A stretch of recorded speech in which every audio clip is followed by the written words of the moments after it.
to my mind, if you only took away one thing from the hearing today, it was this next exchange between Jack Smith and a Vermont congresswoman named Becca Balint. It was an exchange about basically what it means to be Jack Smith right now in 2026, to have done the investigation that he did, to have found what he found, to have served your country by sticking to your guns, even when that meant the leader of the United States government and his party and his supporters would try to destroy you for it. Trump has said that you, Mr. Smith, should be investigated and put in prison. He called you a disgrace to humanity, a radical left Marxist, a criminal. In fact, Trump has used the words deranged Jack Smith 185 times on Truth Social. How do you think that these statements have impacted you, your staff, and your investigation? With respect to me, I think the statements are meant to intimidate me. I will not be intimidated. I think these statements are also made as a warning to others what will happen if they stand up.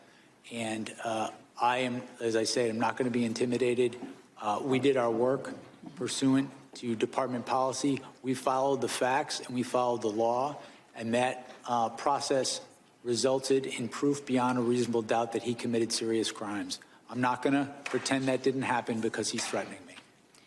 And Mr. Smith, do you believe that President Trump's Department of Justice will find some way to indict you? I believe that they will do everything in their power to do that because they've been ordered to by the president. Jack Smith, I will not be intimidated. I'm not going to pretend those serious crimes didn't happen just because he's threatening me. As I said before, I will not be intimidated. Nicolle Wallace, what did you take from this hearing today? Well, what I took from my own reaction was that this was so extraordinary. But before Trump destroyed the Department of Justice, there were hundreds of Jack Smiths inside the Department of Justice. He was the archetype of the kind of person who chose that life instead of, you know, being a partner at Paul Weiss and having multiple houses and occasionally playing private. I mean, this is what DOJ was made of. So what I thought about was how successful Trump's been in moving the Overton window, but I watched this with a lump in my throat, thinking about, nostalgically, about what the department was. The other thing I thought of was he is the most senior Justice Department official to defend what we kind of shorthand as rank and file, but the people that have been purged from the Justice Department were the best of the best.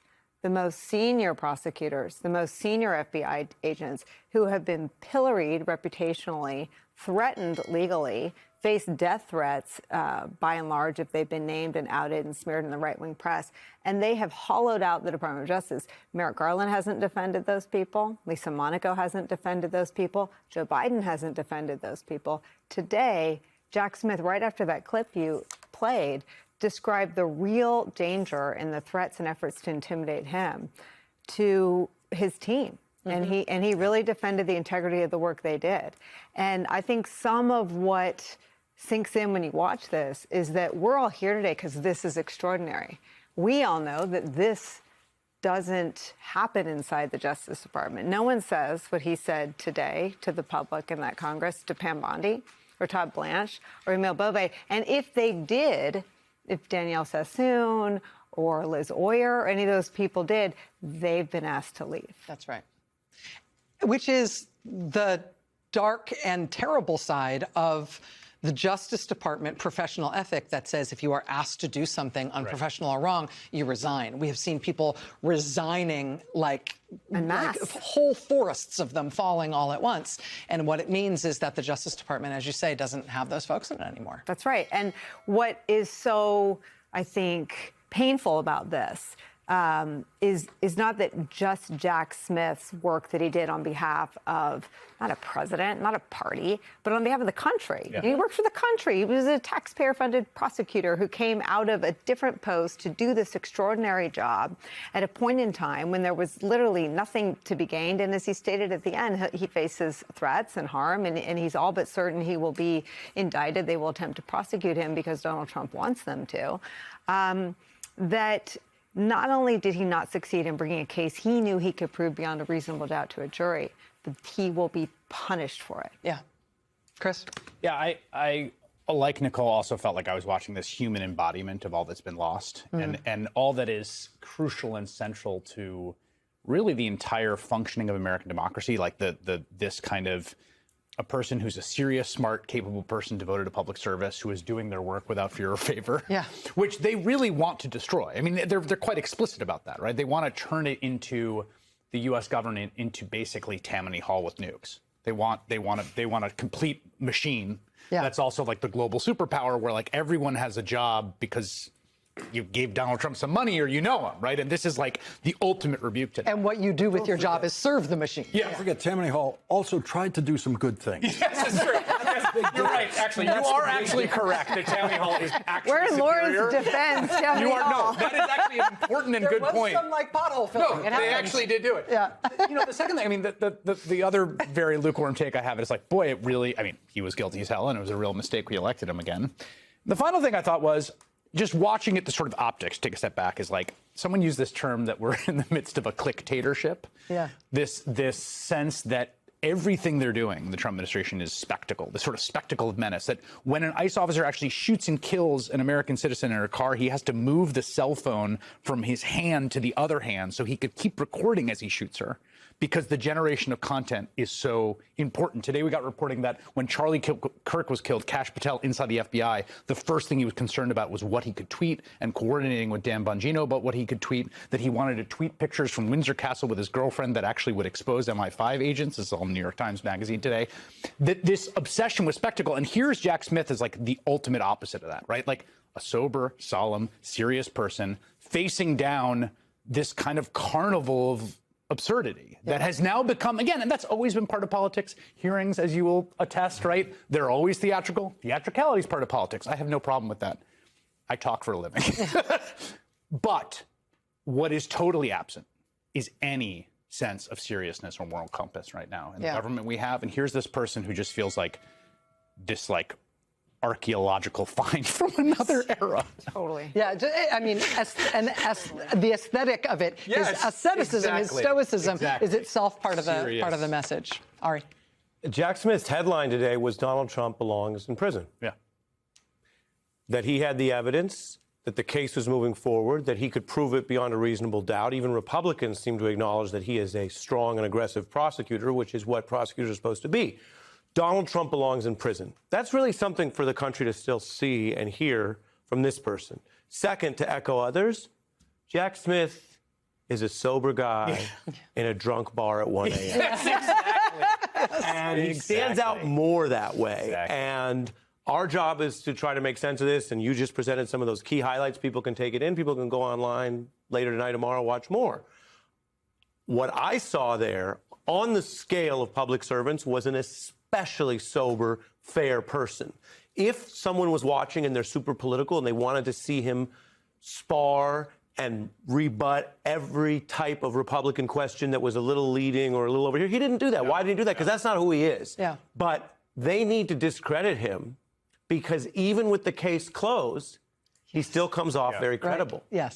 And more of the case is going to come out if Volume 2 of his report is unsealed by the court. And a lot of people argue that part of the reason this whole hearing might have happened today was to try to muddy him up before the country gets a whole new dose of information based on the evidence that he gathered. Well, you know, for me, whenever I'm watching congressional hearings, I mourn for the day when they actually used to work. So one thing that was on display was the decline and fall of the congressional hearing. We used to have hearings like this in which both sides were actually trying to find the truth.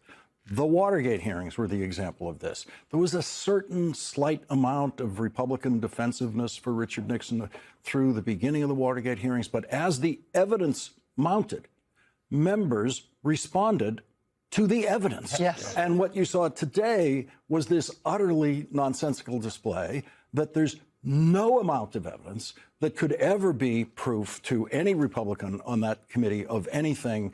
And this is where Donald Trump is not to blame for Donald Trump. There could be no Donald Trump without those people. Those are the people, the Republicans in Congress. They are the people who gave this country Donald Trump. They are the people who decided we're not just going to tolerate him, we are going to try to become him. And so what you saw today were Donald Trump's best students in Trumpian lying. They just think they can go into a committee hearing and lie and lie and lie. And during our lifetimes, that was absolutely impossible. If you got caught in a hearing in the Senate or the House saying something that could be proved to be untrue during the hearing, which was hard before the internet, but if that could happen, that would be the end of that person on that committee. The chair would go to the speaker and say, we got to get him off of this. He can't be here for this. And so here we are. The enabling party of Donald Trump was on display today. Yeah, I couldn't help but think that, back in the day, if you were like a kid who, played hooky from school to watch a congressional hearing, you could pretty much assume that kid someday was going to become a congressional staffer or run for Congress. Like, it was that kind of nerddom. Any kid watching this today is definitely never going to run for Congress. Yeah. This is like whatever the opposite of an advertisement is for whether this is a good line of work. Famous Moynihan quote of, you're entitled to your own opinion, but not your own facts. Yeah. He would say that in a Senate hearing approximately once a year, because he would be pushed to the point of saying that exactly once a year. That's how much we accepted the same facts and then argued off of the same facts in those days. Today was the day the American public got to sit in a congressional hearing room and watch a man who has been called a deranged animal, a criminal, a disgrace to humanity, and a radical left Marxist 185 times on Truth Social alone look the United States Congress directly in the eye and say, I will not be intimidated. I followed the facts. I followed the law.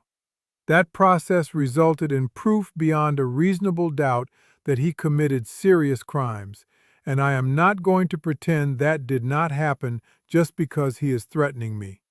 His name is Jack Smith. He is a career public servant who gave everything to a case he could not finish.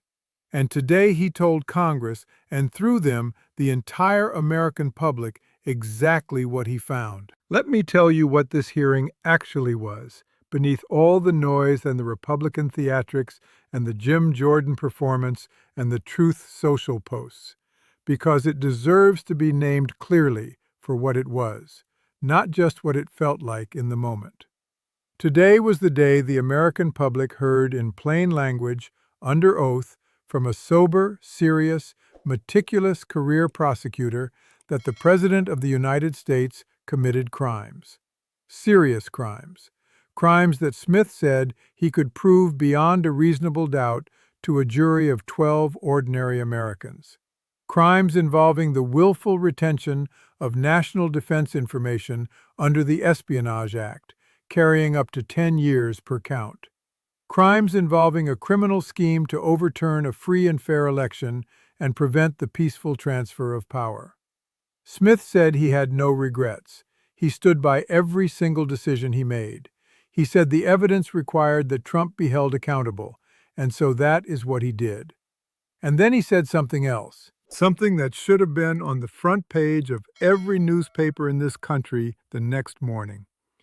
When Congresswoman Becca Balint asked him directly whether he believed Trump's Justice Department would find a way to indict him, his answer was not, I hope not. It was not, I don't think so. It was not, that would be unprecedented. His answer was, I believe they will do everything in their power to do that, because they have been ordered to by the President. A former special counsel sitting before the United States Congress, telling the American people in plain language that he fully expects to be criminally prosecuted by the man he prosecuted.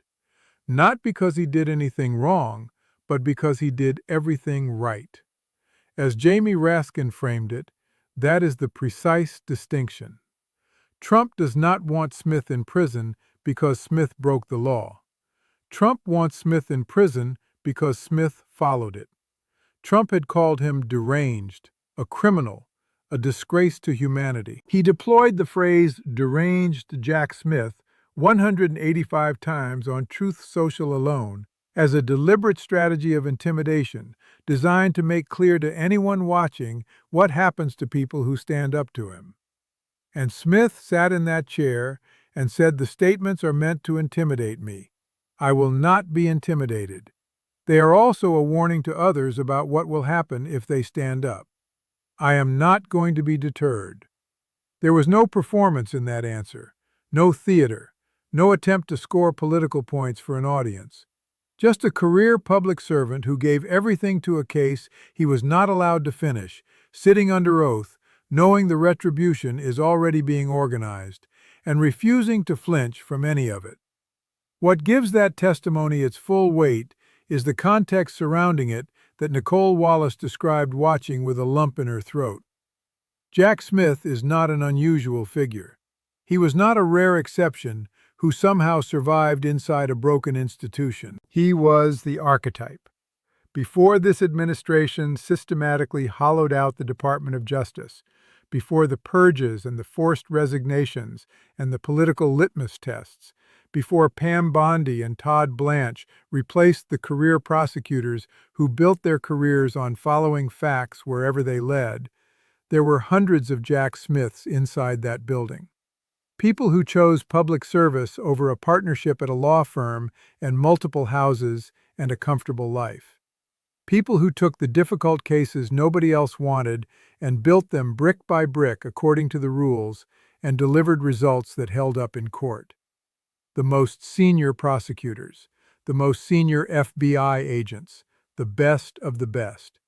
People who were publicly smeared and threatened and in some cases faced death threats for having their names attached to investigations that powerful people did not want conducted.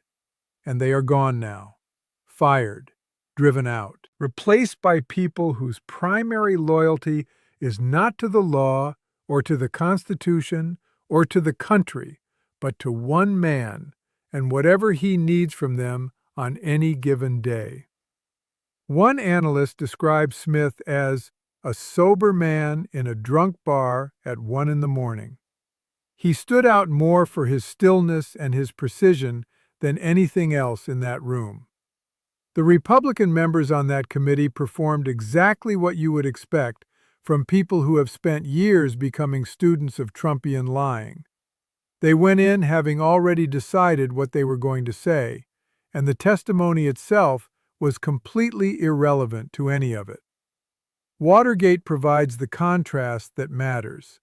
There was some Republican defensiveness for Nixon in those early hearings, but as the evidence mounted, members responded to it. The evidence moved people. Facts had weight. What you watched in this hearing was something entirely different, a room where no amount of evidence could constitute proof to any Republican on the committee of anything at all. Hit the like button, subscribe, and ring the bell because we are covering every single development in this story as it comes. See you in the next one. Stay safe.